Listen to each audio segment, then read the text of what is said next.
কবরে ওই 3 প্রশ্নের জবাব দিতে পারবে না, পরীক্ষায় ফেল। তাদের ব্যাপারে ঘোষণা আসবে, কাযাবা আবদি ফাফরিশুহু মিনান নার ওয়ালবিসুহু মিনান নার ওয়াফতাহু লাহু বাবান ইলান নার। ঘোষণা আসবে, এরা মিথ্যা বলেছে, আমার এই বান্দারা মিথ্যা বলেছে, তাকে জাহান্নাম থেকে আগুনের পোশাক এনে পরায় দাও, তার কবরের মধ্যে আগুনের বিছানা বিছায় দাও, তার কবরের সাথে জাহান্নামের সাথে দরজা খুলে দাও, তারটা জাহান্নামের একটা গর্ত হয়ে যাবে। এই জন্য নবী এক হাদিসের মধ্যে বলেন, কারো কবর হবে রাউদাতুম মিন রিয়াদিল জান্নাহ, জান্নাতের একটা বাগান, অথবা কারো কবর হবে জাহান্নামের একটা গর্ত। দুনিয়ার পাপ অনুযায়ী বিভিন্ন ধরনের শাস্তি তাকে আলমে বরজখে দেওয়া হবে। শাস্তির তীব্রতা এত বেশি হবে, ও মনে করবে এটাই জাহান্নাম। ফেরেশতারা তাকে জানাবে, না এটা জাহান্নাম নয়, জাহান্নামের শাস্তির তুলনায় এটা কোনো কিছুই না। মানুষ যখন ছোট বিপদে থাকে, আমরা প্রত্যেকেই আমাদের নিজেদের ছোট ছোট বিপদটাকে নিজের কাছে বড় মনে হয়।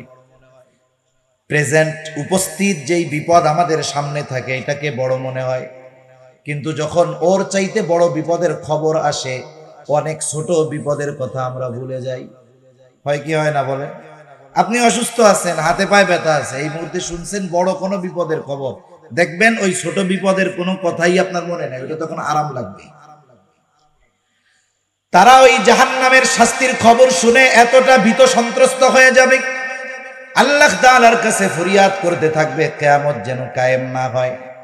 যতই তারা দোয়া করুক কাজ হবে না।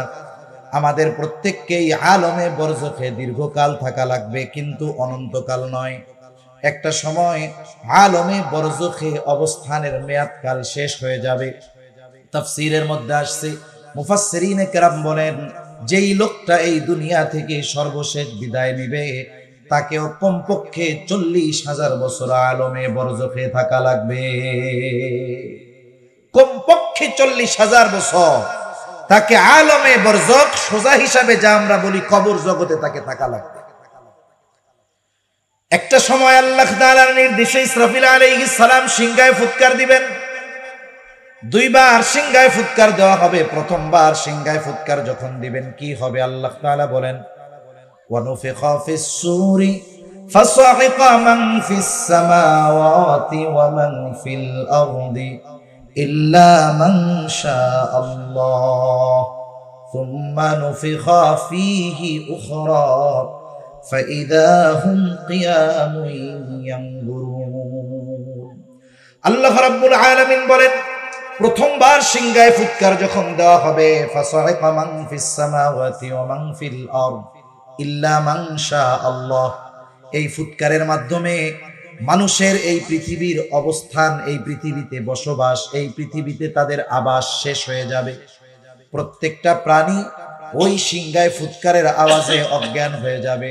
মুফাসসিরিনে কেরাম লেখেন, প্রথমে অজ্ঞান হবে, এরপরে তাদের মৃত্যু ঘটবে। ইল্লা মান শাআল্লাহ, আল্লাহ তাআলা যেগুলো চান সেগুলো ছাড়া। সব প্রাণী মৃত্যুবরণ করবে, মানুষ মারা যাবে। এরপরে দ্বিতীয়বার সিংহায় ফুৎকার দেওয়া হবে, এটার মধ্যে ব্যবধান কমপক্ষে 40,000 বছর। আল্লাহ তাআলা বলেন, সুম্মা নুফিখা ফীহি উখরা ফাইদা হুম কিয়ামুন ইয়ানজুরুন। পুনরায় যখন আবার সিংহায় ফুৎকার দেওয়া হবে, প্রত্যেকের অবস্থান স্থল থেকে উঠে যাবে, উঠে দাঁড়িয়ে যাবে। ফাইদা হুম কিয়ামুন ইয়ানজুরুন, শুধু দাঁড়াবে তা না, দাঁড়ায়া নতুন এক পরিবেশ, ডানে বামে তাকায় দেখতে থাকবে কি হইতেছে, এগুলা কি দেখতেছি এগুলা। আল্লাহ তাআলা কোরআনুল কারীমের আরেক জায়গায় বলেন, ওয়ানুফিখা ফিস সূরি ফাইদা হুম মিনাল আজদাসি ইলা রাব্বি, সে ভুলে যায় কিয়ামতের ময়দানের বিভীষিকাময় অবস্থা দেখে কবরে যারা আযাবে ছিল তারা তাদের আযাবের কথা ভুলে যাবে। তারা মনে করবে আমরা মনে হয় এতকাল ঘুমায়াছিলাম। ফেরেশতারা অথবা মুমিন বান্দারা তাদের এই কথার জবাবে বলবে, হাদা মা ওয়া'আদার রাহমানু ওয়া সাদাকাল মুরসালুন। আরে এটাই তো দয়াময়ের সেই প্রতিশ্রুত দিবস, যেই দিবসের ওয়াদা তিনি দিয়েছিলেন, যেই দিবসের কথা বললে বেঈমানরা হাসাহাসি করতো, বলতো আমরা মারা যাব, মারা যাওয়ার পরে মাটির সাথে পচে গলে মিশে যাব, আবার নাকি আমাদেরকে উঠানো হবে, আমাদেরকে আবার আকৃতি দেওয়া হবে, আমাদেরকে বিচার করা হবে। এসব সব বানোয়াট কথা। এ ধরনের লোক আমাদের দেশ সহ গোটা দুনিয়ায় আছে না নাই? নিঃসন্দেহে আছে। কিয়ামতের অবস্থা কেমন হবে, কতটা ভয়াবহ পরিস্থিতি হবে মানুষের, মানুষ কতটা আতঙ্কিত হবে। নবীজি বলেন কিয়ামতের দিন সবাই বিবস্ত্র অবস্থায় উঠবে, কারো গায়ে পোশাক থাকবে না। আয়েশা সিদ্দিকা রাদিয়াল্লাহু তাআলা আনহা বলেন, ইয়া রাসূলুল্লাহ, মানুষেরা কি লজ্জা পাবে না, একজন কি আরেকজনের দিকে তাকাবে না? নবীজি বলেন, আয়েশা, মানুষ এতটা চিন্তিত ভীত থাকবে যে একজন আরেকজনের দিকে তাকানোর বিষয়টা চিন্তাও করবে না। দয়াময় আল্লাহ রাব্বুল আলামিনের দরবারে অগণিত শুকর যে মহান মালিক হায়াতে বরকত দিয়ে সুস্থ রেখে একটা প্রতিকূল আবহাওয়া বলাই চলে, এর ভিতরেও যথাযথভাবে আল্লাহ সুবহানাহু ওয়া তাআলা বৃষ্টি দিলেও এই মুহূর্তে একটা সুন্দর পরিবেশ, কারণ বৃষ্টি হওয়ার কারণে একটু গরমটা কম লাগবে, স্বাভাবিক বিষয়, ঠিক না? যে মহান মানিব আমাদেরকে এমন একটি মোবারকময় বরকতময় মজলিসে আসার বসার তৌফিক দিলেন, সে মহান মানিবকে খুশি করার জন্য মহব্বতের সাথে জবান খুলে অন্তর থেকে আমরা একবার কালিমাতুশ শুকর পাঠ করি, আলহামদুলিল্লাহ। অগণিত দুরূদ ও সালাম সাইয়্যিদুল আম্বিয়া, আশরাফুল আম্বিয়া, খাতামুল আম্বিয়া, ইমামুল মুরসালিন, রাহমাতুল লিল আলামিন মুহাম্মাদুর রাসূলুল্লাহ সাল্লাল্লাহু আলাইহি ওয়াসাল্লামের উপর। আমি আপনাদের খেদমতে পবিত্র কোরআনুল কারীমের অন্যতম প্রসিদ্ধ সূরা মুদ্দাসসির থেকে কয়েকটা আয়াত তিলাওয়াত করেছি। আল্লাহ তাআলার কাছে তৌফিক চাই, অল্প সময়ের মধ্যে কিছু কথা আল্লাহ আমাকে বলার তৌফিক দান করেন, যে কথাগুলো আমাদের সবার দুনিয়া এবং আখিরাতের জন্য কল্যাণকর হয়। সকলে বলি আমিন। সম্মানিত উপস্থিতি, রাসূল আকরাম সাল্লাল্লাহু আলাইহি ওয়াসাল্লামের সুপারিশবিহীন কিয়ামতের দিন আল্লাহ তাআলা বিচার কার্যই শুরু করবেন না। বিচার কার্য শুরু হবে রাসূল আকরাম সাল্লাল্লাহু আলাইহি ওয়াসাল্লামের সুপারিশের মাধ্যমে। এই সুপারিশের উপকার একেবারে সৃষ্টির সকল মাখলুক যত সৃষ্টি আছে, যত মানুষ আছে, যত সৃষ্টি আছে, আল্লাহ রাসূল সাল্লাল্লাহু আলাইহি ওয়াসাল্লামের এই সুপারিশ দ্বারা উপকৃত হবে। অতীতের যত নবীর উম্মত তারাও হবে, যারা নবীজিকে মানে তারাও হবে, যারা মানে না তারাও হবে। এরপরেও স্পেশাল ভাবে কিছু সুপারিশ উম্মতের জন্য নবীজি করবেন। কিছু কিছু মানুষ কিয়ামতের দিন সুপারিশ বঞ্চিত হবে। যারা নবীজির স্পেশাল সুপারিশ বঞ্চিত হবে, বলেন তো তাদের জন্য জান্নাতে যাওয়া সম্ভব নাকি অসম্ভব? নিঃসন্দেহে তাদের জন্য জান্নাতে যাওয়া অসম্ভব। এজন্য কোরআনুল কারীমের যে আয়াতগুলো আমি আপনাদের খেদমতে তিলাওয়াত করেছি, এখানে দুটো বিষয়কে সামনে রাখা যায়। এক নম্বর বিষয়, জাহান্নামে যাবে কারা, জাহান্নামীদের কিছু আমল কর্ম। দুই নম্বর, সুপারিশ বঞ্চিত হবে কারা। এই দুইটা বিষয়ের আলোকে এই আয়াতগুলোকে সামনে রেখে কিছু কথা আল্লাহ আমাকে বলার তৌফিক দান করেন। সম্মানিত উপস্থিতি, এ দুনিয়াতে এখন আমরা যারা আছি, একটা সময় আসবে এ দুনিয়ায় আমরা কেউ থাকবো না। এ দুনিয়া একটা মঞ্জিল। অতীতে আমরা কয়েকটা মঞ্জিল অতিবাহিত করে এসেছি। যেমন একটা সময় আমরা দুনিয়াতে কেউ ছিলাম না, আমাদের অস্তিত্বই ছিল না। আল্লাহ তাআলা আদম আলাইহিস সালাতু ওয়াস সালামকে সৃষ্টি করেছেন। এরপরে আদম আলাইহিস সালাতু ওয়াস সালামের পৃষ্ঠদেশ তথা পিঠ থেকে কিয়ামত পর্যন্ত যত মানুষ আসবে, যত মানুষ এসেছে, যত মানুষ দুনিয়া থেকে চলে গিয়েছে, আল্লাহ তাআলা সকলের রূহ একত্রে আল্লাহ তাআলা সৃষ্টি করেছেন। তার মানে আমরা আমাদের দীর্ঘ একটা সময় রূহের জগতে আমরা ছিলাম, দীর্ঘ একটা সময়। এরপরে আল্লাহ রাব্বুল আলামিন আমাদেরকে স্বল্প সময়ের জন্য আলমে বতন, আলমে আরওয়াহ থেকে আলমে বতন, মায়ের পেটের মধ্যে আমরা অল্প কিছুকাল ছিলাম। এরপরে আল্লাহ তাআলা আমাদেরকে দুনিয়াতে পাঠিয়েছে। এই দুনিয়াতে আল্লাহ তাআলা একেবারে অল্প সময় দিয়ে এবং নির্ধারিত সময় দিয়ে আল্লাহ তাআলা আমাদেরকে দুনিয়াতে পাঠিয়েছেন। দুনিয়ায় আমাদের প্রত্যেকের হায়াত সুনির্দিষ্টভাবে আল্লাহ তাআলা রেখে দিয়েছেন। তবে ওই হায়াতটা কত দিনের, কত সময়ের, কোন সময় আমার মৃত্যু হবে, এই দুনিয়া থেকে আমাকে কখন চলে যেতে হবে, যদিও সুনির্দিষ্ট সময় আছে, কিন্তু সেই সুনির্দিষ্ট সময়টা আমাদের কারো জানা নাই। ওই সুনির্দিষ্ট সময় যখন চলে আসবে, সুস্থ নাই, অসুস্থতা নাই, যুবক নাই, বৃদ্ধ নাই, বুড়া নাই, গুড়া নাই, শিশু নাই, সে যেই হোক না কেন, হায়াত শেষ, আর এক মুহূর্ত সে দুনিয়াতেও থাকতে পারবে না। আল্লাহ তাআলা বলেন, ফাইদা জাআ আজালুহুম লা ইস্তাখিরুনা সাআতাও ওয়া লা ইস্তাকদিমুন।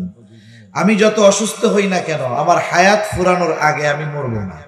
আমি আপনি যতই সুস্থ হই না কেন, আমার হায়াত যদি ফুরিয়ে যায়, আমি আপনি দুনিয়াতে থাকবো না। একেবারে যথা সময়ে মালাকুল মউত তার দায়িত্ব পালন করার জন্য চলে আসবে। এই দুনিয়ার মঞ্জিল শেষ হয়ে যাবে মৃত্যুর মাধ্যমে। এখান থেকে আমরা যেই মঞ্জিলে পদার্পণ করব, সেই মঞ্জিল হলো আলমে বরজখ। একটা মানুষ মৃত্যুর মাধ্যমে তার সবকিছু নিঃশেষ হয়ে যায় না, শেষ হয়ে যায় না, বরং একটা মঞ্জিল শেষ হয় তো নতুন আর একটা জগৎ তার জন্য শুরু হয়।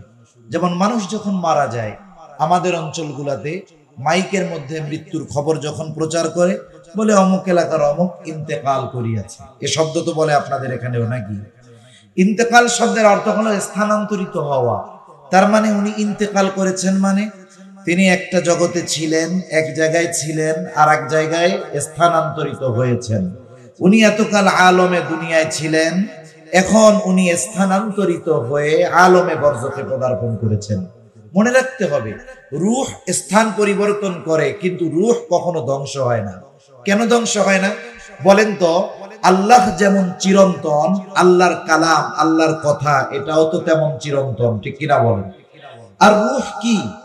রূহ হলো, আল্লাহ তাআলা কুরআনুল কারীমের মধ্যে বলেন, যখন কাফেররা নবীজিকে প্রশ্ন করেছে, আহলে কিতাব ইহুদিরা প্রশ্ন শিখিয়ে দিয়েছে, তোমরা তাকে গিয়ে জিজ্ঞাসা করবা। তিনটা গুরুত্বপূর্ণ প্রশ্ন, এর মধ্যে একটি প্রশ্ন হলো তাকে জিজ্ঞাসা করবা রূহ কি। আল্লাহ রাসূল সাল্লাল্লাহু আলাইহি ওয়াসাল্লামকে তারা প্রশ্ন করেছে, লম্বা ইতিহাস। আল্লাহ তাআলা সর্বশেষ জবাব দিয়েছেন, ওয়ায়াসআলুনাকা আনির রূহ কুলির রূহু মিন আমরি রাব্বি। রূহ হলো আপনার রবের প্রত্যাদেশ, নির্দেশ, অর্ডার, ফরমান। তাহলে আল্লাহ তাআলা যেমন চিরন্তন, আল্লাহ তাআলার আদেশ এটাও চিরন্তন। এজন্য রূহ কখনো ধ্বংস হয়ে যায় না, রূহ শুধু মঞ্জিল পরিবর্তন করে। এইবার মূলত বিষয় হলো, আমার আপনার যেই নামটা, এই নামটা মূলত রূহের নাম। মানুষ যখন মারা যায়, মারা যাওয়ার পরে তার ব্যাপারে আর তাকে যেই নামে দুনিয়াতে বেঁচে থাকা অবস্থায় ডাকা হতো, সেই নামে তাকে ডাকা হয় না। তখন তাকে বলা হয় লাশ, মানে লা শাইউন ফি, যার মধ্যে কিছুই নাই। কি নাই? বলে আসল জিনিসটাই তো নাই। হাত আছে, পা আছে, চোখ আছে, কান আছে, সব আছে, কিন্তু যেটা থাকলে এগুলো কার্যকর থাকবে সেটাই তো এর সাথে নাই।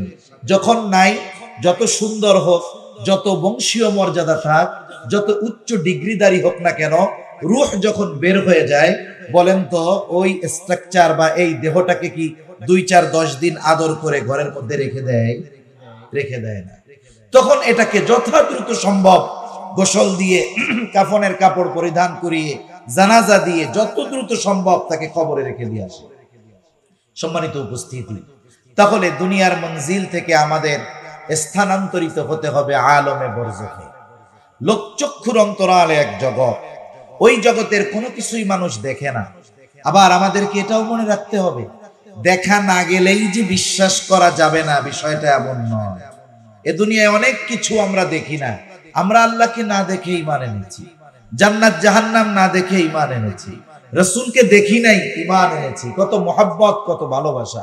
এজন্য আলমে বরজখেও অনেক কিছু সংগঠিত হয়, কিন্তু দুনিয়ার চোখ দিয়ে আলমে বরজখের অবস্থা দেখা যায় না। তবে আলমে বরজখের অবস্থা কার কেমন হবে? দুনিয়ায় যারা আল্লাহ তাআলার হুকুম আহকাম মানবে, ইমানদার, নেক আমল করবে, ভালো কাজ করবে, এই মানুষগুলো আলমে বরজখে শান্তিতে থাকবে। যারা এই দুনিয়াতে বেঈমান, পাপাচারে লিপ্ত ছিল, গুনাহে লিপ্ত ছিল, আল্লাহর হুকুম আহকাম মানে নাই, নিজের ইচ্ছা মতো জীবনকে অতিবাহিত করেছে, ওই মানুষগুলো আলমে বরজখে কষ্টে থাকবে। পরিস্থিতিটা কেমন? কষ্টটা কেমন হবে, শান্তিটা কেমন হবে। হাদিসের আলোকে যেটা বোঝা যায়, একজন মুমিন বান্দা যখন ইন্তেকাল করে মারা যায়, তাকে যখন কবরস্থ করা হবে, তার রূহ নিয়ে যখন আসমানের দিকে ফেরেশতারা উঠতে থাকে। লম্বা হাদিস, আমি সংক্ষিপ্ত কথাগুলো বলতেছি। আল্লাহ সুবহানাহু ওয়া তাআলা এর ব্যাপারে তো খোঁজখবরই জানায় দেন। এরপরে কবরের মধ্যে প্রত্যেকটা ব্যক্তিকে 3টা করে প্রশ্ন করা হবে। প্রশ্ন হবে, মার রব্বুক, তোমার রব কে? ওমা দীনুক, তোমার দিন কি? নবীজিকে দেখিয়ে বলা হবে, মা হাদার রাজুলুল্লাযী বুইসা ফীকুম, এই ব্যক্তি কে যাকে তোমাদের কাছে প্রেরণ করা হয়েছিল? এখন যিনি জবাব দিবেন যে আমার রব আল্লাহ, আমার দিন ইসলাম, ইনি আমাদের নবী মুহাম্মদুর রাসূলুল্লাহ সাল্লাল্লাহু আলাইহি ওয়াসাল্লাম, তিনি তো পরীক্ষায় পাস, ঠিক কিনা বলেন? আরেকটা জিনিস আমাদের মনে রাখার দরকার, কবরে যে 3 প্রশ্ন করা হবে, এটা কমন প্রশ্ন, প্রশ্ন আনকমন না। একেবারে পৃথিবীর সব মানুষের জন্য প্রশ্ন এই 3টা। অন্য কোনো প্রশ্ন আছে নাকি? বলেন তো, দুনিয়ার পরীক্ষার প্রশ্নগুলো কি আগের থেকে জানানো হয়? তার মানে যেই প্রশ্ন আগের থেকে জানানো হয় না, পরীক্ষার হলে গেলে জানা যায়, বুঝতে হবে ওই প্রশ্ন মূলত কঠিন প্রশ্ন নয়, মোটামুটি প্রস্তুতি নিলেই ওই প্রশ্নের জবাব দেওয়া যাবে। কিন্তু যেই প্রশ্ন আগের থেকে জানায় দেওয়া হয়েছে, বোঝা গেল পরীক্ষার হলে গিয়ে এই প্রশ্নের জবাব দেওয়া অনেক কঠিন। এজন্য দুনিয়ার প্রশ্নের জবাব লেখাপড়া করলেই দিয়ে দেওয়া যায়, কিন্তু কবরের প্রশ্ন মুখস্থ করে গেলে কাজ হবে না। কেউ যদি এই চিন্তা করে ধুমসে এই 3 প্রশ্ন মুখস্থ করে যাব, কবরে গিয়া যখন প্রশ্ন জিজ্ঞাসা করবে, জিজ্ঞাসা করার আগেই আমি জবাব দিয়ে দিব, বলেন তো এটা কি সম্ভব? এই 3 প্রশ্ন এর জবাব, এটা শুধু মুখস্থ করার সাথে সম্পৃক্ত বিষয় নয়, বরং এই প্রশ্নগুলোর জবাব হলো তার প্র্যাকটিক্যাল আমলের সাথে। যে যথাযথভাবে আল্লাহর গোলামি করবে, আল্লাহকে রব বলে স্বীকার করে আল্লাহ তাআলার হুকুম আহকাম যিনি যথাযথভাবে মেনে চলবেন, তিনি প্রশ্নের জবাব দিতে পারবেন যে আমার রব হলেন আল্লাহ। যিনি তার জীবনকে ইসলামের আলোকে সাজাবেন, ইসলামী আদর্শ অনুশাসন মেনে চলবেন, উনি কিয়ামত কবরে জবাব দিতে পারবে যে আমার দিন, আমার জীবন ব্যবস্থা হলো ইসলাম। যিনি মুহাম্মাদুর রাসূলুল্লাহকে মুহাব্বত করে তার সুন্নাতের আলোকে জীবন পরিচালিত করবে, তিনিই জবাব দিতে পারবেন যে ইনি আমাদের নবী মুহাম্মাদুর রাসূলুল্লাহ সাল্লাল্লাহু আলাইহি ওয়াসাল্লাম। যে কথাটা বোঝানোর জন্য বললাম যে দুনিয়ার প্রশ্নের জবাব লেখাপড়া করলেই দেওয়া যায়, কিন্তু কবরের প্রশ্নের জবাব, ওই জবাবের আলোকে যদি দুনিয়ায় আমল করা হয়, তাহলেই কবরে ওই প্রশ্নের জবাব দেওয়া যাবে। যারা দুনিয়াতে আমল করবে পরীক্ষার হলে, তারা তো পাস। তাদের ব্যাপারে কি ঘোষণা আসবে? আল্লাহ তাআলার পক্ষ থেকে ঘোষণা আসবে, পরীক্ষার প্রশ্নে পাস করেছে, জবাব ঠিক মতো দিছে, জবাব আল্লাহ তাআলার পক্ষ থেকে ঘোষণা আসবে, সাদাকা আবদি সাদাকা আবদি ফাফরিশুহু মিনাল জান্নাহ ওয়ালবিসুহু মিনাল জান্নাহ ওয়াফতাহু লাহু বাবান ইলাল জান্নাহ।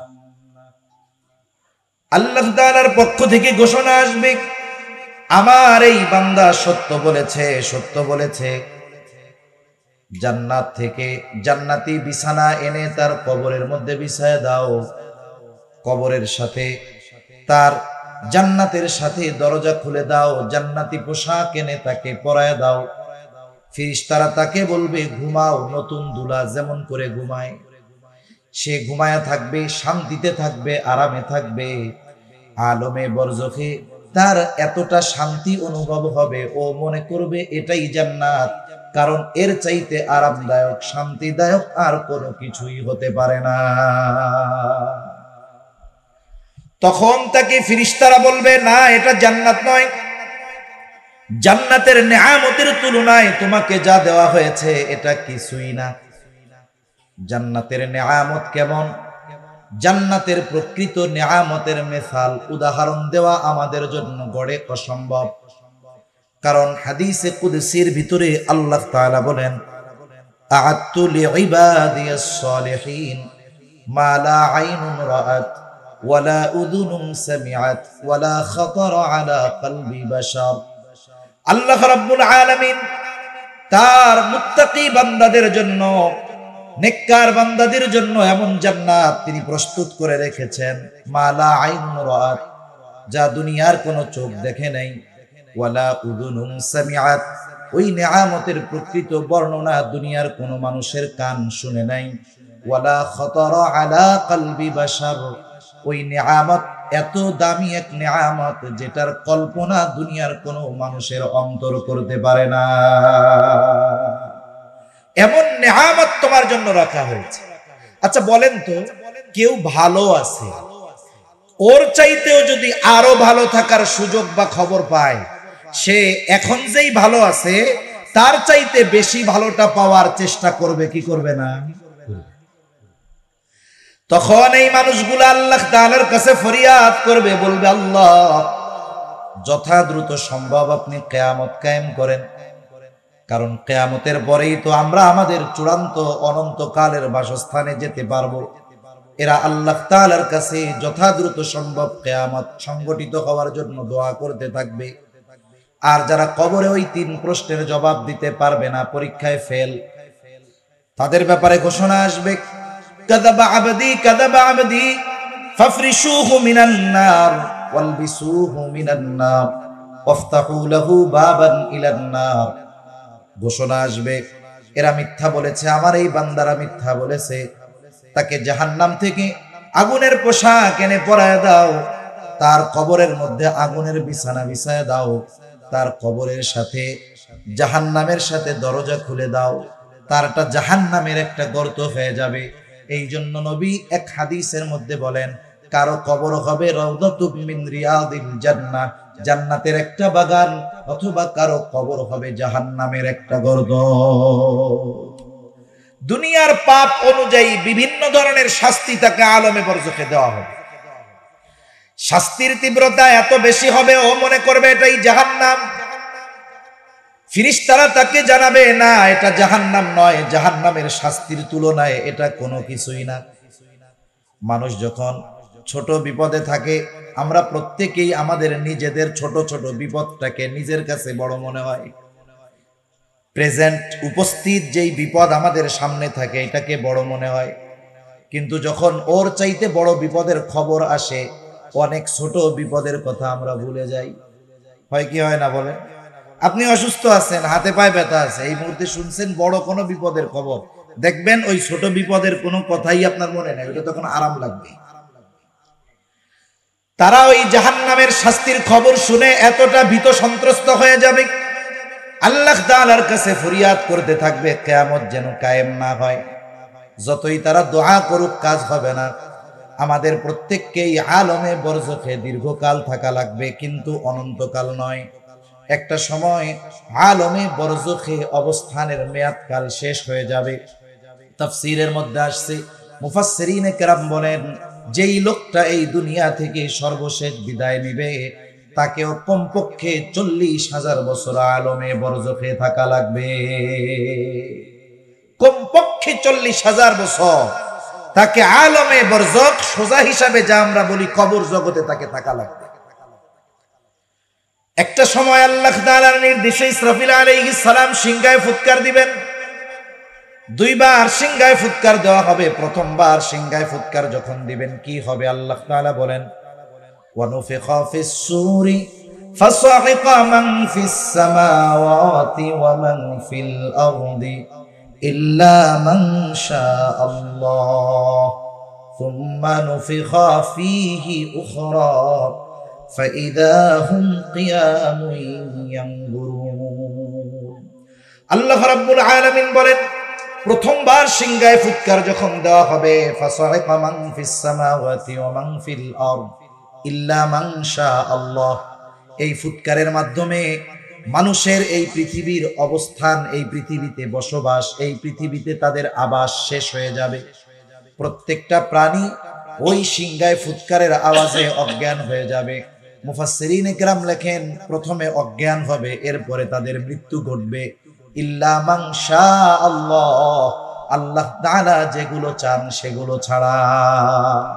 সব প্রাণী মৃত্যুবরণ করবে, মানুষ মারা যাবে। এরপরে দ্বিতীয়বার সিংহায় ফুৎকার দেওয়া হবে, এটার মধ্যে ব্যবধান কমপক্ষে 40,000 বছর। আল্লাহ তাআলা বলেন সুম্মা নুফিখা ফীহি উখরা ফাইদা হুম কিয়ামুন ইয়ানজুরুন। পুনরায় যখন আবার সিংহায় ফুৎকার দেওয়া হবে, প্রত্যেকের অবস্থান স্থল থেকে উঠে যাবে, উঠে দাঁড়িয়ে যাবে। ফাইদা হুম কিয়ামুন ইয়ানজুরুন, শুধু দাঁড়াবে তা না, দাঁড়ায়া নতুন এক পরিবেশ, ডানে বামে তাকায় দেখতে থাকবে কি হইতেছে, এগুলা কি দেখতেছি এগুলা। আল্লাহ তাআলা কোরআনুল কারীমের আরেক জায়গায় বলেন ওয়ানুফিখা ফিস-সূরি ফাইদা হুম মিনাল আজদাসি ইলা রাব্বিহিম। সে ভুলে যায় কিয়ামতের ময়দানের বিভীষিকাময় অবস্থা দেখে কবরে যারা আযাবে ছিল তারা তাদের আযাবের কথা ভুলে যাবে। তারা মনে করবে আমরা মনে হয় এতকাল ঘুমায়েছিলাম। ফেরেশতারা অথবা মুমিন বান্দারা তাদের এই কথার জবাবে বলবে হাদা মা ওয়া'আদার রহমানু ওয়া সাদাকাল মুরসালুন। আরে এটাই তো দয়াময়ের সেই প্রতিশ্রুত দিবস, যেই দিবসের ওয়াদা তিনি দিয়েছিলেন, যেই দিবসের কথা বললে বেঈমানরা হাসাহাসি করতো, বলতো আমরা মারা যাব, মারা যাওয়ার পরে মাটির সাথে পচে গলে মিশে যাব, আবার নাকি আমাদেরকে উঠানো হবে, আমাদেরকে আবার আকৃতি দেওয়া হবে, আমাদেরকে বিচার করা হবে। এসব সব বানোয়াট কথা। এ ধরনের লোক আমাদের দেশ সহ গোটা দুনিয়ায় আছে না নাই? নিঃসন্দেহে আছে। কিয়ামতের অবস্থা কেমন হবে, কতটা ভয়াবহ পরিস্থিতি হবে মানুষের, মানুষ কতটা আতঙ্কিত হবে। নবীজি বলেন কিয়ামতের দিন সবাই বিবস্ত্র অবস্থায় উঠবে, কারো গায়ে পোশাক থাকবে না। আয়েশা সিদ্দিকা রাদিয়াল্লাহু তাআলা আনহা বলেন ইয়া রাসূলুল্লাহ, মানুষেরা কি লজ্জা পাবে না, একজন কি আরেকজনের দিকে তাকাবে না? নবীজি বলেন আয়েশা, মানুষ এতটা চিন্তিত ভীত থাকবে যে একজন আরেকজনের দিকে তাকানোর বিষয়টা চিন্তাও করবে না। কঠিন এক অবস্থা। ওই দিনটা সাধারণ দিনের মতো হবে না, এক একটা দিনের মেয়াদ হবে দুনিয়ার কমপক্ষে 50,000 বছরের সমান। সুবহানাল্লাহ। ইয়াওমান কানা মিকদারুহু 50,000 সানা, 50,000 বছরের সমান এক একটা দিন হবে, লম্বা এক সময়। ওইখানে আমাদেরকে অবস্থান করতে হবে। সর্বশেষ পরিস্থিতি বিচার আচার হবে। আল্লাহ সুবহানাহু ওয়া তাআলা এই দুনিয়াতে আমরা যত দলে, যত মতে, যত মতাদর্শে, যত ধর্মে এই পৃথিবীর মানুষ বিভক্ত হোক না কেন, কিয়ামতের দিন আল্লাহ তাআলা মানুষকে দুই ভাগে বিভক্ত করবেন। কয় ভাগে? দুই ভাগে। ফারিকুন ফিল জান্নাহ ওয়া ফারিকুন ফিস সাঈদ। একদল জান্নাতি হবে আর একদল জাহান্নামী হবে। জাহান্নামীদের মধ্যে একদল অনন্তকাল জাহান্নামে থাকবে, আর একদল দুনিয়ায় পাপাচারে লিপ্ত ছিল কিন্তু ঈমান ছিল। এই পাপাচারের শাস্তি ভোগ করার পরে এরাও জান্নাতে চলে আসবে। তাহলে মূলত দল দুইটা, একদল জান্নাতি আর একদল জাহান্নামী। আল্লাহ রাব্বুল আলামিন যারা বামপন্থী, যারা বাম দিকের দল, এরা জাহান্নামী। আসহাবুল ইয়ামিন যারা, এরা হলো জান্নাতি। আসহাবুশ শিমাল, এরা জাহান্নামী। আর দুনিয়াতে মানুষেরা যেই কর্ম করেছে, আল্লাহ রাব্বুল আলামিন দুনিয়াতে কোনো ব্যক্তির পাপের পরিপূর্ণ শাস্তি কাউকে প্রদান করেন না। আবার দুনিয়ায় কেউ যদি নেকের কাজ করে, ভালো কাজ করে, আল্লাহ তাআলা এই দুনিয়াতে তার ভালো কাজের পূর্ণ প্রতিদান তাকে দেন না। কারণ দুনিয়া ভালো কাজের পূর্ণ প্রতিদান দেওয়ার জায়গা নয়। এই জন্য আল্লাহ তাআলা কোরআনুল কারীমের মধ্যে এক জায়গায় বলেন ওয়া ইন্নামা তুওয়াফাউনা উজুরাকুম ইয়াওমাল কিয়ামাহ ফামান যুহজিহা আনিন নার ওয়া উদখিলাল জান্নাতা ফাকাদ ফাজ। আল্লাহ তাআলা বলেন ওয়া ইন্নামা তুওয়াফাউনা উজুরাকুম ইয়াওমাল কিয়ামাহ, কিয়ামতের দিন প্রত্যেককে তার পূর্ণ প্রতিদান দেওয়া হবে। যে ভালো কাজ করেছে তাকে ভালো কাজের পূর্ণ প্রতিদান দেওয়া হবে, যে মন্দ কাজ করেছে তাকে কিয়ামতের দিন তার মন্দ কাজের পূর্ণ প্রতিদান দেওয়া হবে। দুনিয়াতে যা দেওয়া হয় এটা অতি অতি সামান্য, সেটা ভালো কাজের হোক আর মন্দ কাজের হোক। এজন্য যারা আসহাবুশ শিমাল, যারা জাহান্নামী, এরা তাদের কর্মের কারণে আটক থাকবে, আবদ্ধ থাকবে। কোথায়? বলে জাহান্নামে। তাহলে দুনিয়ায় মানুষকে তার বদ আমলের পূর্ণ শাস্তি দেওয়ার জায়গা কোথায়? বলেন জাহান্নাম। কোথায়? জাহান্নাম। লম্বা কথা, আমি অল্প কথার মধ্যে বোঝানোর চেষ্টা করতেছি। আমি যে আয়াতগুলো তিলাওয়াত করেছি, এখানে আল্লাহ তাআলা এই কথাই বলেন কুল্লু নাফসিন বিমা কাসাবাত রাহিনা ইল্লা আসহাবাল ইয়ামিন। প্রত্যেকে তার কর্মের কারণে আবদ্ধ থাকবে। মুফাসসিরিনে কেরাম বলেন এখানে উদ্দেশ্য হলো যারা পাপী পাপাচারে লিপ্ত ছিল তারা তাদের পাপের কারণে জাহান্নামে আবদ্ধ থাকবে, আটক থাকবে। ইল্লা আসহাবাল ইয়ামিন, তবে যারা ডানপন্থী ডান দিকের দলের লোক তারা নয়, কারণ তারা তো জান্নাতি। এইবার জান্নাতি জান্নাতে, জাহান্নামী জাহান্নামে। হাসরের ময়দানে মানুষ ভীত সন্ত্রস্ত থাকবে, কত চিন্তিত ভীত থাকবে, কেউ কাউকে পরিচয় দিতে চাইবে না। আল্লাহ তাআলা কোরআনুল কারীমের মধ্যে একটা চিত্র তুলে ধরে বলেন, ইয়াউমা ইয়াফিরুল মারউ মিন আখিহি ওয়া উম্মিহি ওয়া আবিহি ওয়া সাহিবাতিহি ওয়া বানিহি লিকুল্লি ইমরিইন মিনহুম ইয়াউমা ইযিন শা'নুন ইউগনি।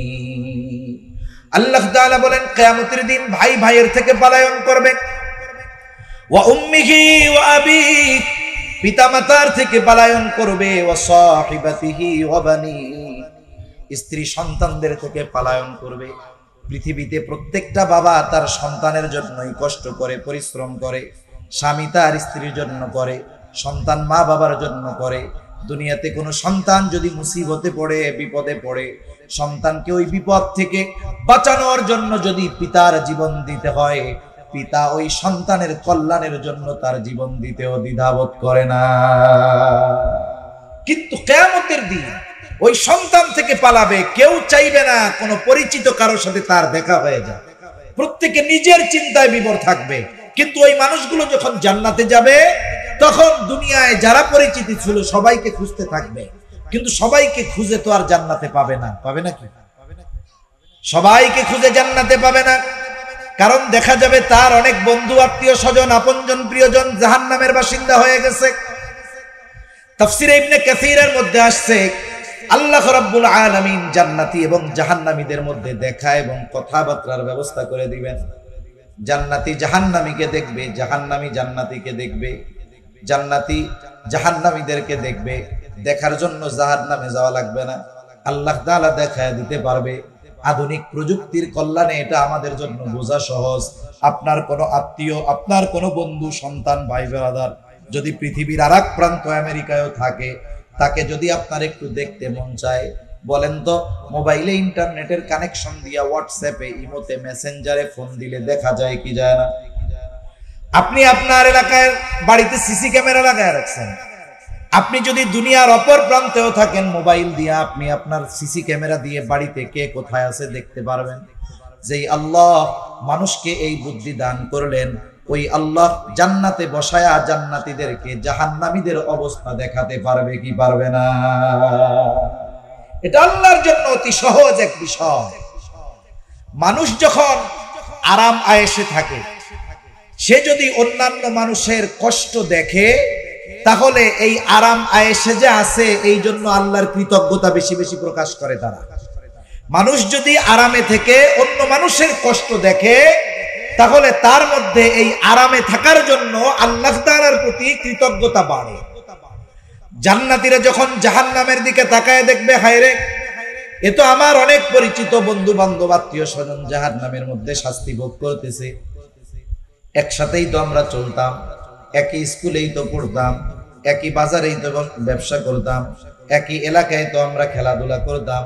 এইবার আল্লাহ তাআলার কাছে শুকরিয়ার মাত্রা বাড়ায় দিবে, বলবে, আল্লাহ, দুনিয়ায় তো ওরাই আমার সাথী ছিল, আপনি যদি আমার প্রতি দয়া না করতেন তাহলে হয়তো আজকে আমাকেও ওদের সাথে জাহান্নামে থাকা লাগতো। আল্লাহর প্রতি কৃতজ্ঞতার মাত্রা তারা বাড়ায় দিবে। এইবার জাহান্নামীরা জান্নাতীদের অবস্থা দেখবে। জাহান্নামীরা দেখবে তার বন্ধু বান্ধব প্রিয়জন আত্মীয় স্বজন অনেকে জান্নাতের নেয়ামত ভোগ করতেছে। মনে রাখবেন, অনেক সময় মানুষের কিছু বিষয় দেখার দ্বারা কষ্টের মাত্রা অনুভব হয় বেশি। এমনিই তো জাহান্নামের মধ্যে কষ্টে আছে, আরো যখন দেখবে তার বন্ধু জান্নাতের নাজ নেয়ামত ভোগ করে, তখন তার মধ্যে শাস্তির তীব্রতা অনুভব হবে বেশি আফসোসের কারণে। আফসোস করবে আর বলবে, আহারে, আমার ওই নামাজি বন্ধুর সাথে যদি আমি আমার সব সময়গুলো কাটাইতাম, আমি যদি আমার মসজিদের ইমামের সাথে সময়টা কাটাইতাম, ওই দিনদার মুত্তাকি তাবলিগওয়ালা ভাই তার সাথে যদি আমি সময়টা কাটাইতাম, আলেমরে যদি বন্ধু বানাইতাম, ভালো মানুষগুলোকে যদি আমি বন্ধু বানাইতাম, তাহলে আজকে আমি ওদের সাথেও জান্নাতে থাকতে পারতাম। এই যে আফসোস, আফসোসের কারণে মানুষের কষ্ট বাড়ে, কষ্টের অনুভব বাড়ে, কষ্টের মাত্রা বেশি অনুভব হয়। দেখা হইল এইবার কথাবার্তার ব্যবস্থা আল্লাহ করে দিবে। আল্লাহ রাব্বুল আলামিন এরপরে বলেন, ফি জান্নাতি ইয়াতাসাআলুনা আনিল মুজরিমিন মা সালাকাকুম ফি সাকার। জান্নাতীরা জান্নাতের মধ্যে পরস্পর আলোচনা করবে, তাদের কাছে জানতে চাইবে মা সালাকাকুম ফি সাকার, কোন কারণে তোমরা এই সাকারের অধিবাসী হইলা, কোন কারণে তোমরা জাহান্নামী হইলা। তাদেরকে জিজ্ঞাসা করবে। আল্লাহ রাব্বুল আলামিন কোরআনুল কারীমের মধ্যে ওই জাহান্নামীরা কি জবাব দিবে আল্লাহ তাআলা তাও জানায়া দিয়েছে। কত সুন্দর স্পষ্ট কথা যে তারা জবাবে বলবে তারা কেন জাহান্নামী। জান্নাতীরা প্রশ্ন করতেছে, কোন কারণে বা কোন জিনিসে তোমাদেরকে এই সাকারে অধিবাসী বানাইলো, কেন তোমরা জাহান্নামী হইলা। এবার জাহান্নামীরা জবাব দিবে। কি জবাব দিবে? যেই কারণগুলাই তারা জাহান্নামে গেছে, প্রথমত আমাদের খেয়াল রাখতে হবে ওই কারণগুলো যদি আমাদের মধ্যে থাকে, জাহান্নামীরা যেই কারণে জাহান্নামী ওই কারণগুলো যদি আমাদের মধ্যে থাকে, আমরা কি ওইগুলো রাখবো নাকি বাহির করে দিব? জোরে বলেন, রাখবো না বাহির করে দিব? কারণ দুই একজন আছেন নাকি যে হুজুর সবাই তো জান্নাতে যাইতে চায়, আমি একটু জাহান্নামে যাইবার চাই, আছেন দুই একজন। এই ক্যান্ডিডেট মনে হয় নাই এই জায়গায়, গোটা দুনিয়া খুঁজলে পাওয়া যাবে। সবাই জান্নাতে যাইতে চায় কিন্তু জান্নাতে যাওয়ার কাজ করে না। সবাই আমরা জাহান্নাম থেকে বাঁচতে চাই কিন্তু জাহান্নাম থেকে বাঁচার কাজ করতে আমরা রাজি নেই। জাহান্নামীরা তাদের জাহান্নামে যাওয়ার প্রথম কারণ বলবে, ক্বালু লাম নাকু মিনাল মুসাল্লিন, আমরা মুসল্লি ছিলাম না, নামাজি ছিলাম না। মুসল্লি কারে বলে? সপ্তাহে একদিন মসজিদে গিয়ে হাজিরা দিলে সে মুসল্লি নয়। প্রত্যেক জায়গায় একই অবস্থা, বিশেষ করে আমাদের ঢাকা শহরে 6 তলা 7 তলা মসজিদ, মহল্লার মসজিদ, জুমার দিন সব ভরে যায়। শুধু তাই না, মসজিদে যত মানুষ রাস্তায় তার চাইতে আরো বেশি। যেই মহল্লায় এত মানুষ জুমার নামাজে হাজির হলো, তার মানে এই মানুষগুলো মহল্লার মানুষ, সবগুলোর উপরে নামাজ ফরজ। কিন্তু দেখা যাবে কি হবে, ওই দিনই জুমার দিন শুক্রবার আসরের নামাজে 5 তলা তো বহু দূরের কথা, নিচের তলার 5টা কাতারও আসরের নামাজে ভরে না।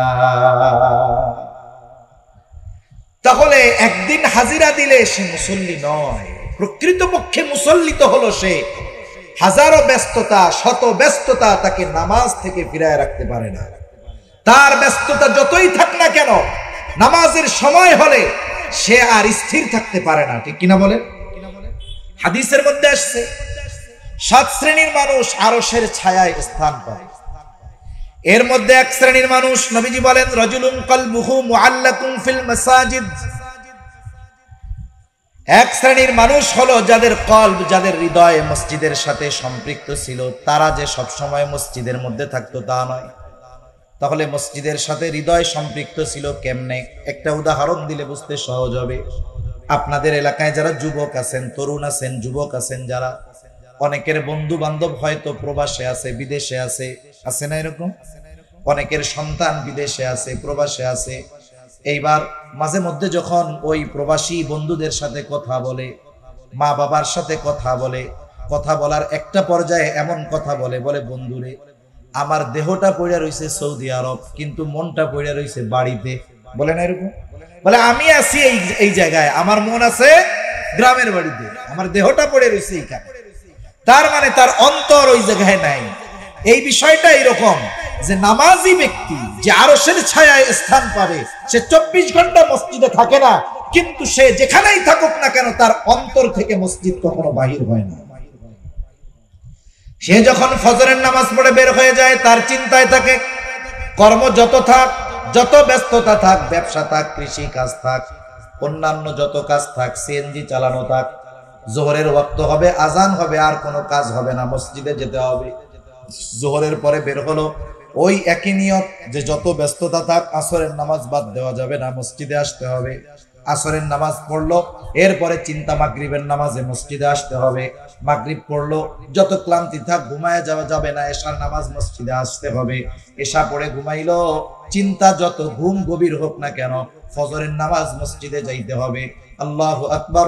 লোকটা যদিও মসজিদে নাই, কিন্তু তার অন্তর মসজিদের সাথে সম্পৃক্ত আছে না নাই?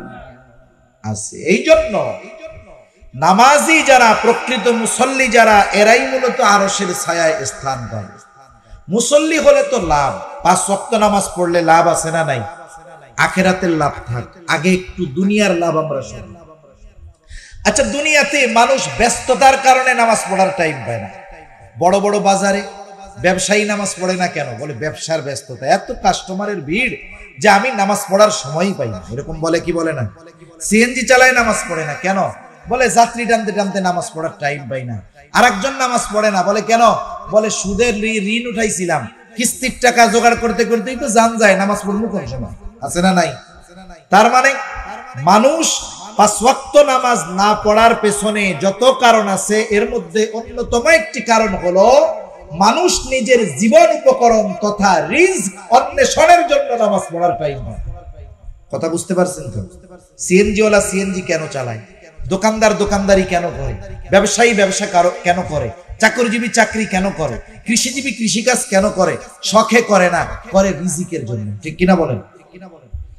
এবার যদি এটাই হয়ে থাকে, একটু বুঝে থাকলে জবান খুলে জবাব দিবেন। বলেন তো রিজিকের মালিক কে? আর একটু জোরে বলেন না কে? আরো জোরে বলেন না কে?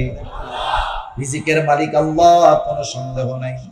বলেন তো, রিজিকের মালিক যেহেতু আল্লাহ, রিজিক পাওয়ার পদ্ধতি যদি আল্লাহ বলে দেয়, এর চাইতে আর উত্তম পদ্ধতি কোনো কিছু হতে পারে নাকি? সেজন্য আল্লাহ প্রদত্ত ফর্মুলা যদি অনুসরণ করি, তাহলেই বরকতময় রিজিক পাওয়া যায়। রিজিক কিসের মধ্যে, কোন মাধ্যমে অর্জিত হয়? অনেকগুলো মাধ্যমের কথা আছে। আমি যেই মাধ্যমটার কথা বলবো, সালাত তথা নামাজের মাধ্যমে রিজিক পাওয়া যায়। আল্লাহ রাব্বুল আলামিন কোরআনুল কারীমের মধ্যে বলেন, ওয়া'মুর আহলাকা বিস-সালাতি ওয়াসতাবির আলাইহা লা নাসআলুকা রিজকা নাহনু নারযুকুকা ওয়াল আকিবাতু লিত-তাকওয়া। তবে এই নামাজ একা পড়লে হবে না, মুসল্লি একা হলে হবে না, ঘরের মানুষগুলাকেও মুসল্লি বানাতে হবে। কারণ আল্লাহ তাআলা কোন অভিভাবককে ছাড় দিবেন না। প্রত্যেকটা অভিভাবককে তার অধীনস্থদের ব্যাপারে কিয়ামতে আল্লাহ জিজ্ঞাসা করবেন। নবীজি বলেন, কুল্লুকুম রাঈন ওয়া কুল্লুকুম মাসউলুন আন রাইয়াতিহি। প্রত্যেকেই দায়িত্বশীল, প্রত্যেককে তার দায়িত্বের ব্যাপারে জিজ্ঞাসা করা হবে। শুধু তাই না, আল্লাহ তাআলা কোরআনুল কারীমের মধ্যে বলেন, ইয়া আইয়ুহাল্লাযীনা আমানু কু আনফুসাকুম ওয়া আহলিকুম নারা। হে ঈমানদারেরা, নিজে জাহান্নামের আগুন থেকে বাঁচো, অধীনস্থদেরকেও বাঁচাও। তাহলে বলেন তো, পিতা যদি একা নামাজ পড়ে, অধীনস্থরা যদি নামাজ না পড়ে, কাজ হবে? ধরা খেতে হবে কি হবে না? নিঃসন্দেহে হবে। আর একটা বিষয়, অভিভাবকের রিজিকে বরকত হবে অধীনস্থদের নামাজি হওয়ার কারণে। একজন অভিভাবক, সে নামাজি, অনেক উপার্জন করে, কিন্তু তার অধীনস্থ যারা, এরা নামাজি নয়, তাহলে ওই বেনামাজিদের কারণে এই অভিভাবকের রিজিককে আল্লাহ বরকত শূন্য করে দেবে। অনেকে মাঝে মধ্যে প্রবাস থেকে ফোন দেয়, বলে যে হুজুর একটু দোয়া করেন। কেন দোয়া? কেন? বলে এত উপার্জন করি, বরকত হয় না। অনেক উপার্জন করি হুজুর, বরকত হয় না। স্বাভাবিক প্রবাসে যারা থাকে, এরা কয়েকটা বদ অভ্যাসে লিপ্ত হয়। এর মধ্যে একটা হলো জুয়া। জিজ্ঞাসা করি, ভাই খোলা মনে বলেন, জুয়া টুয়া খেলেন নাকি? বলে না। কোন নেশার অভ্যাস আছে নাকি? বলে না। হুজুর কোনো বদ অভ্যাস নাই, নামাজ কালাম ঠিক মতো পড়ি, এরপরেও এত টাকা উপার্জন করি, বরকত নাই।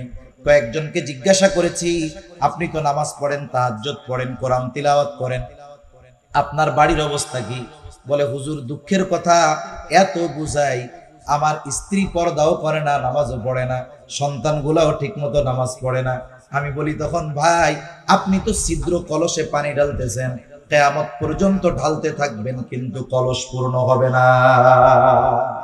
আপনি নামাজি হয়েছেন, অধীনস্থরা নামাজি হয় নাই, আপনাকে আল্লাহ তাআলা বরকতময় রিজিক দিবে না, এটাই স্বাভাবিক।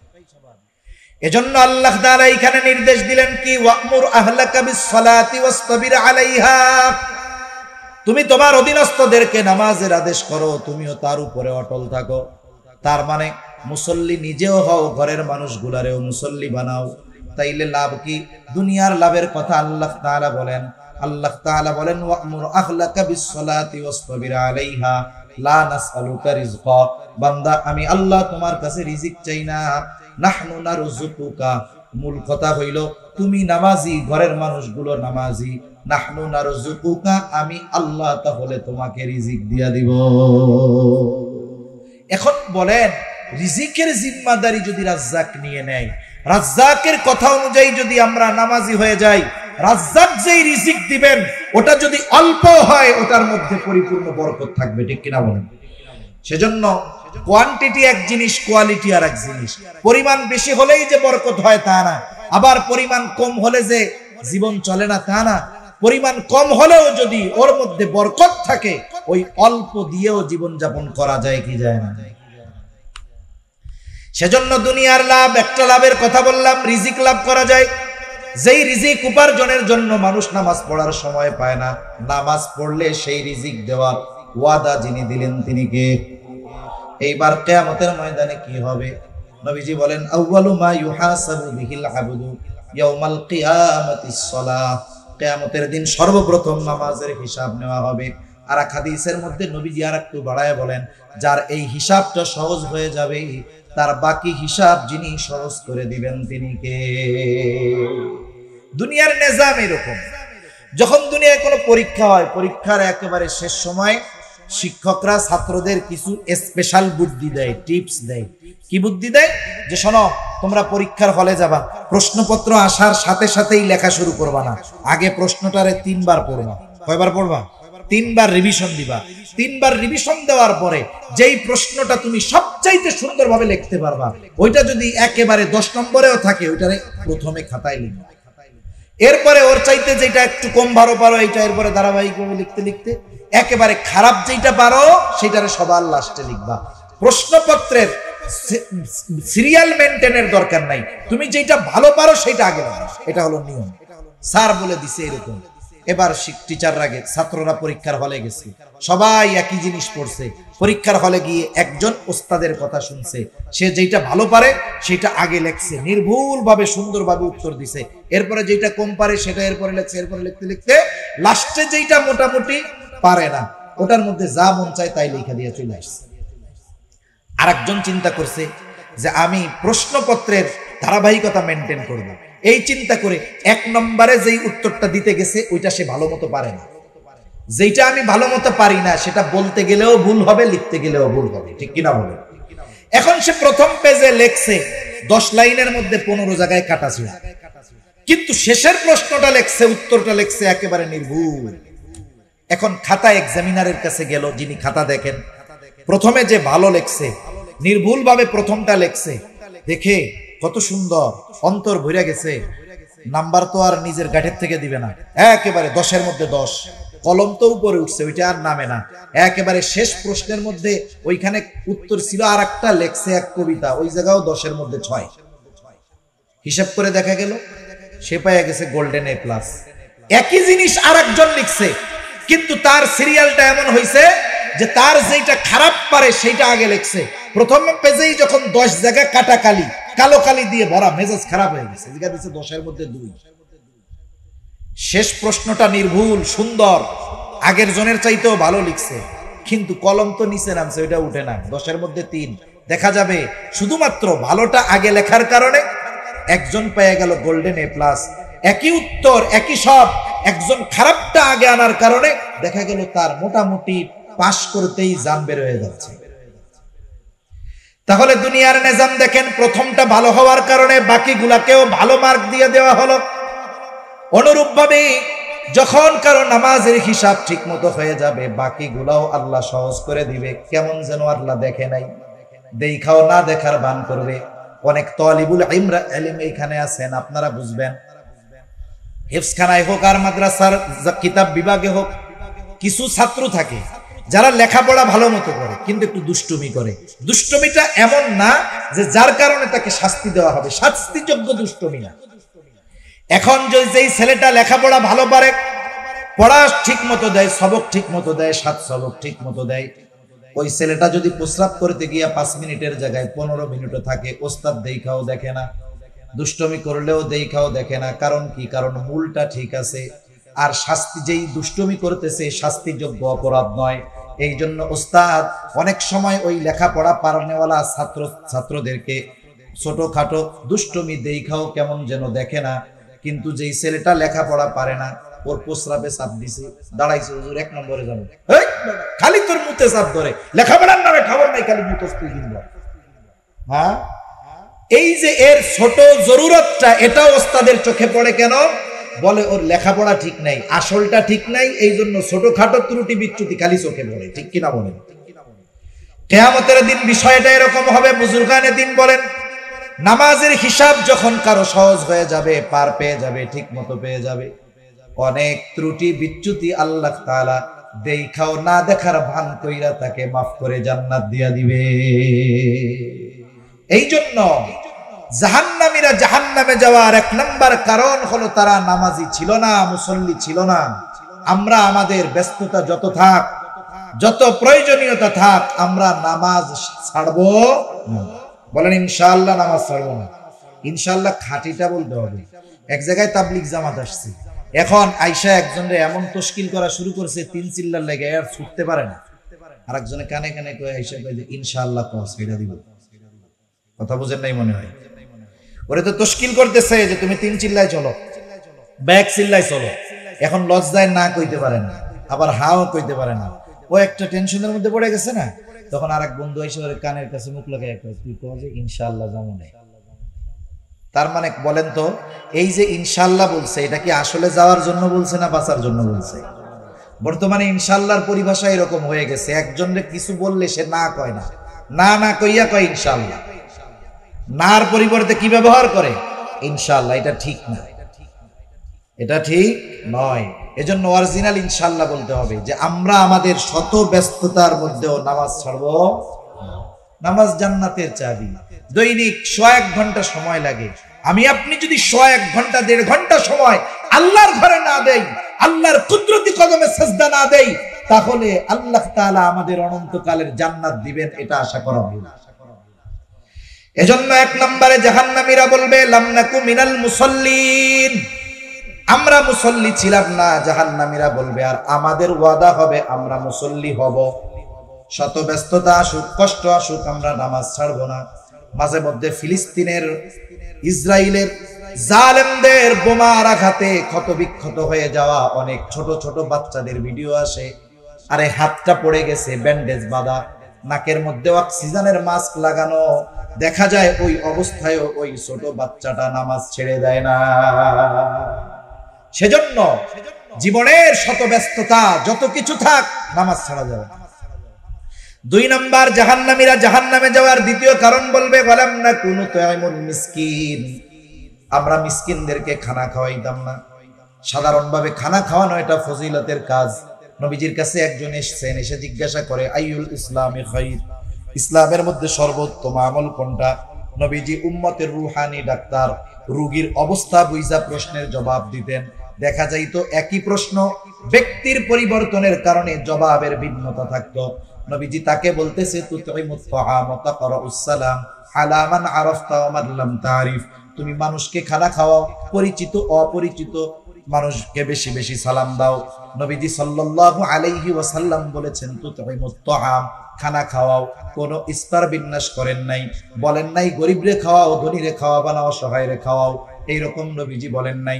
তার মানে বোঝা গেল কোন ব্যক্তি যদি আল্লাহর জন্য কাউকে খানা খাওয়ায়, এই খানা খাওয়ানো এটা উত্তম একটা আমল। যার প্রয়োজন নাই তাকেও যদি আল্লাহর জন্য খাওয়ায় তাহলে সওয়াব, আর যার প্রয়োজন আছে তাকে যদি খাওয়ায়, বলেন তো সওয়াব বেশি না কম? যে তার তো খাবার প্রয়োজন, ক্ষুধার্ত যে তার খাবার প্রয়োজন, নবীজি বলেন যে এক মুমিন ভাইয়ের প্রয়োজন মিটায়া দিবে আল্লাহ তাআলা, দুনিয়া আখিরাতে তার প্রয়োজন মিটায়া দিবে। সুবহানাল্লাহ। এজন্য মিসকিন অসহায় দরিদ্র যারা, এদের খাবারটা প্রয়োজন। তাহলে আপনি যদি মিসকিন অসহায় এদের খাবার খাওয়ান, দুইটা কাজ হবে। এক নম্বর, খানা খাওয়ানোর ফজিলত অর্জন করতে পারবেন। দুই নম্বর, তার প্রয়োজন মেটানোর জন্য সওয়াব পাওয়া যাবে। প্রতিদান আল্লাহ কি দিবেন বলে, দুনিয়া আখিরাতের প্রয়োজন আল্লাহ তাআলা মেটানোর জিম্মাদারি নেবেন। সুবহানাল্লাহ। এজন্য মিসকিন অসহায়দেরকে খানা খাওয়াবো। অনেক সময় অনেক দরিদ্র অভাবী মানুষ আমাদের কাছে খানা খাইতে চায়, আমরা তাড়ায় দেই। খারাপ ব্যবহার করা যাবে না। ভালো কথা, এটাও কিন্তু সাদাকা। আপনি 10 টাকা দিয়া যদি তারে খোটা দেন, 100 টাকা দিয়া যদি খোটা দেন, এটা গুনাহ হবে। কিন্তু না দিয়ে যদি তাকে উত্তম ভাষায় ফিরাইয়া দেন, এর দ্বারাও ভালো কথা বলার কারণে সাদাকার সওয়াব পাওয়া যাবে। এজন্য কোন সায়েল যদি আমার আপনার কাছে কিছু চায়, কেউ যদি কোনো কিছু চায়, থাকলে দিব, না থাকলে যদি বন্ধু বান্ধব থাকে তার কাছ থেকে নিয়ে দিব, তাও যদি না পারি উত্তম ভাষায় তাকে ফিরাইয়া দিব ইনশাআল্লাহ। ঠিক আছে তো? বলবো ভাই এখন নাই, তুমি পরে আইসো, ইনশাআল্লাহ দিব। বলেন তো, একজন যদি 100 টাকা দিয়ে ওরে বলে, ধর তবু জ্বালায় আর রাস্তাঘাটে আসা যায় না, ধর 100 টাকা, ও এরকম দিল। আর একজন না দিতে পারলো ঠিক, কিন্তু বললো ভাই দিতে পারলাম না, তুমি পরে আসলে আইসো, আমি তোমার দেওয়ার চেষ্টা করব। বলেন তো ওই লোকটা 100 টাকা পেয়ে, ওই খারাপ ব্যবহারওয়ালা 100 টাকা পেয়ে খুশি হবে, নাকি না পাইয়া ভালো ব্যবহারে খুশি হবে? সেজন্য আমরা অসহায় দরিদ্র যারা আছে তাদেরকে আমরা উত্তম ভাষায় ফিরাবো যদি না দিতে পারি। জাহান্নামীরা তাদের জাহান্নামে যাওয়ার তৃতীয় কারণ বলবে, ওয়া কুন্না নাখুযু মাআল খায়িদিন। যেই সমস্ত মজলিসের মধ্যে অহেতুক কথাবার্তা হইতো, ওই সমস্ত মজলিসে আমরাও উপস্থিত থাকতাম, তাদের সাথে আমরাও ওই মজলিসে লিপ্ত থাকতাম। আফসোসের কথা বলতে হয়, আমাদের এই দেশের, বিশেষ করে বাংলাদেশের প্রত্যেকটা চায়ের দোকান হলো একটা অনর্থক মজলিসের আখড়া। চায়ের দোকানে অনেক মানুষ আছে, কোনো কাজ কাম নাই, কিচ্ছু নাই, এমনিই বসে থাকে। দুনিয়ার বড় সব রাজনীতিবিদ চায়ের দোকানে, কারে ক্ষমতায় উঠাবে, কাকে নামাবে, কে কেমন কি করলো, আন্তর্জাতিক সব খবর চার দোকানগুলোর মধ্যে আছে। এখানে কোনো দিনই কথা হয় না। যত কথা হয় বলতে বলতে হয়তো গীবত হবে, নইলে কারো ব্যাপারে মিথ্যারোপ করা হবে, হয়তো কাউকে অপবাদ দেওয়া হবে, এগুলাই হয়। ঠিক কিনা বলেন? এই ধরনের যত মজলিস আছে, হাকিমুল উম্মাত আশরাফ আলী থানভী রাহমাতুল্লাহি আলাইহি বলেন, 2 ধরনের মজলিস ছাড়া বাকি সব মজলিসগুলো গুনাহের মজলিস। একটা হলো যেই মজলিসে আখিরাতের ফায়দা আছে, আরেকটা হলো যেই মজলিসগুলোর মধ্যে কমসে কম দুনিয়াবি কল্যাণকর ফায়দা আছে। আপনি এক মজলিসে বসছেন, দুনিয়াবি উপকারের কথা হচ্ছে, বসেন, তাও ভালো। আখিরাতের যদি উপকার থাকে এটা তো আরো ভালো। কিন্তু এই 2 ধরনের মজলিস ছাড়া বাকি যত মজলিস আছে, এই মজলিসগুলো কিন্তু কিয়ামতে জাহান্নামে যাওয়ার কারণ হয়ে দাঁড়াতে পারে। আবার অনেকে চায়ের দোকানে বসে টাইম পাস করে, সময় কাটায়, আছে না নাই? মোবাইলে সময় কাটায়, গেম খেলে, ফেসবুক চালায়। অনেকে চায়ের দোকানে বসে চা খেয়ে খেয়ে সময় কাটায়, পান খেয়ে সময় কাটায়। হায় রে, আজকে সময়ের মূল্য আমরা বুঝতেছি না। সময়ের মূল্য যেদিন বুঝে আসবে, ওই দিন সময় ফেরত পাওয়া যাবে না। এজন্য হায়াত থাকতে হায়াতের কদর করতে হবে। কারণ একটা মানুষ যখন মারা যায়, সে কিন্তু আফসোস করে সময়ের জন্য, আল্লাহ তাআলার কাছে একটু সময় চায়। লাউলা আখারতানি ইলা আজালিন করিব ফাআসাদদাকা ওয়া আকুম মিনাস সালিহিন। আফসোস করে আর বলে, আমাকে যদি সামান্য সময়ের জন্য অবকাশ দেওয়া হইতো, আমি দুনিয়ায় যাইতাম, আমার সম্পদ থেকে দান সাদাকা করতাম, শুধু তাই না, নেক কাজ করে সৎকর্মশীলদের অন্তর্ভুক্ত হয়ে যাইতাম। একটা মানুষ মৃত্যুর পরে দুনিয়ার হায়াতের সময়ের মূল্য বুঝতে পারবে। সময়ের মূল্য তখন বুঝতে পারবে ঠিক, কিন্তু বলেন তো তার জন্য তখন করার কিছু থাকবে নাকি?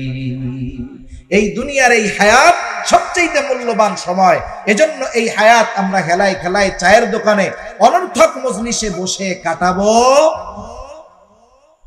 4 নম্বর, ওয়া কুন্না নুকাদ্দিবু বিয়াউমিদ্দিন। আমরা কিয়ামতের দিবসকে অস্বীকার করতাম। মুফাসসিরিনে কেরাম বলেন, উপরোক্ত 3টা ত্রুটি যদি কারো মধ্যে থাকে, কিন্তু কিয়ামতের ব্যাপারে বিশ্বাসী ইমানদার, তাহলে তাকে শাস্তি দেওয়া হবে ঠিক, কিন্তু অনন্তকাল জাহান্নামে থাকবে না। কিন্তু যেই ব্যক্তি ওই অপরাধগুলার সাথে সাথে কিয়ামতের ব্যাপারে অবিশ্বাসী, নিঃসন্দেহে অনন্তকাল তাদেরকে জাহান্নামে থাকা লাগবে। ওয়া কুন্না নুকাদ্দিবু বিয়াউমিদ্দিন। আমরা কিয়ামতের দিবসকে অস্বীকার করতাম। কিয়ামতের প্রতি বিশ্বাস এটা ঈমানের 6টি ভিত্তির অন্যতম একটি ভিত্তি। আমরা ছোটবেলায় মক্তবে পড়েছি, আমাদেরকে পড়ানো হইতো, তখন তো না বুঝা পড়তাম, মুখস্থ করাইতো, কিন্তু ওর মধ্যেই যে আমাদের জীবনের মূল নীতি, আমাদের ঈমানের বীজ তখন যে আমাদের অন্তরে বপন করে দেওয়া হতো, আমরা ছোটবেলা বুঝতাম না, কিন্তু জীবনের সবচাইতে গুরুত্বপূর্ণ শিক্ষাগুলো আমাদেরকে মক্তব থেকে দেওয়া হতো। কি পড়ছি আমরা? আমানতু বিল্লাহ ওয়া মালাইকাতিহি ওয়া কুতুবিহি ওয়া রুসুলিহি ওয়াল ইয়াউমিল আখিরি ওয়াল কদরি খাইরিহি ওয়া শাররিহি মিনাল্লাহি তাআলা ওয়াল বাসি বাদাল মাউত।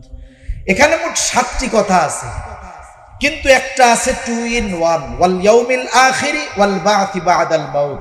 এই দুইটা হলো 2 in 1, একের মধ্যে 2। এই হিসাবে ঈমানের ভিত্তি 6টা। একেবারে মৃত্যুর পর থেকে নিয়ে সব কিছুকেই পরকাল যদি ধরা হয়, কিয়ামত পরকাল যদি ধরা হয়, তাহলে এই পরকালের প্রতি পূর্ণাঙ্গ বিশ্বাস রাখতে হবে। কেউ যদি পরকালের কোনো বিষয়কে আংশিক অবিশ্বাস করে, নিঃসন্দেহে সে হবে বেঈমান। সব বিশ্বাস করে না, বলে জান্নাত জাহান্নাম বলতে কিছু নাই রে, এই অংশ যদি অবিশ্বাস করে, বলেন তো তার ঈমান থাকবে নাকি যাবে? তাহলে মৃত্যু পরবর্তীকালীন সময় থেকে নিয়ে পরকালে যা কিছু আছে সব কিছুর প্রতি পূর্ণ বিশ্বাস রাখতে হবে। যদি সে না রাখে, তার সব আমল বরবাদ হয়ে যাবে, ওগুলো পরকালে কোনো কাজে আসবে না। এজন্য কিয়ামতের প্রতি বিশ্বাস মূলত মানুষকে প্রকৃত মানুষে পরিণত করে। কারণ এই দুনিয়ায় কারো কর্মের পূর্ণ শাস্তি বা পূর্ণ পুরস্কার কাউকে দেওয়া হয় না, কিন্তু কিয়ামতের প্রতি যার যত বিশ্বাস বেশি হয়, দুনিয়ার মধ্যে তার কর্ম তত সুন্দর হয়। কারণ পরকালের বিশ্বাস মানুষকে বাস্তব মানুষে পরিণত করে তোলে। একটা মানুষকে সিসি ক্যামেরার দ্বারা, আইনের দ্বারা, প্রশাসনের দ্বারা পরিপূর্ণ অপরাধ থেকে ফেরানো অসম্ভব, কিন্তু ওই মানুষটার মধ্যে যদি আল্লাহর ভয় ঢুকে যায়, কিয়ামতের দিন আল্লাহর সামনে দাঁড়িয়ে হিসাব দেওয়ার ভয় যদি তার মধ্যে ঢুকে যায়, আল্লাহর কসম, মানুষের সামনে তার চরিত্র যেমন হয়, রাতের আধারে একাকী তার চরিত্র তেমনই থাকে। এমন হয় না যে মানুষের সামনে তার চরিত্র একরকম, মানুষের অগোচরে তার চরিত্র আর এক রকম, এমনটা হয় না। বরং ওই পরকালের ভয় তার চরিত্রকে মানুষের সামনেও যেমন ভাবে উপস্থাপন করে, লোকচক্ষুর অন্তরালেও তার চরিত্রটা ওই রকম সুন্দরী থাকে। এরপরে তারা কি বলবে? বলবে হাত্তা তানাল ইয়াকিন। এভাবেই চলছিল হায়াত। মৃত্যুর ব্যাপারে উদাসীন ছিলাম, কিয়ামতের ব্যাপারে উদাসীন ছিলাম। হাত্তা তানাল ইয়াকিন, দৃঢ় সত্যের আগমন ঘটে গেল। দৃঢ় সত্য কি? বলে দৃঢ় সত্য হলো মৃত্যু। দৃঢ় সত্য কি বলেন? মৃত্যু। জোরে বলেন কি?